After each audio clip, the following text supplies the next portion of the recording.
Tolong, Pak. Tolong, Kang maling.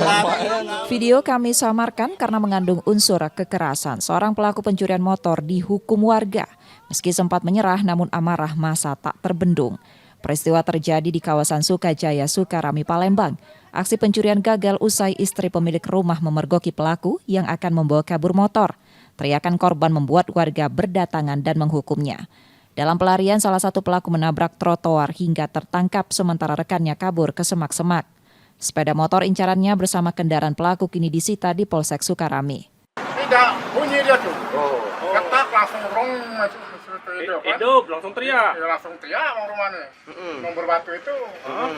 Dan nomor batu itu motornya ditinggalnya juga motornya Yang merah itu. yang merah itu. Oh, berapa pelakunya, Pak? Oh, tuh, bohong. Orang dua. Jadi Iya. yang tertangkap ini apa perannya, Pak?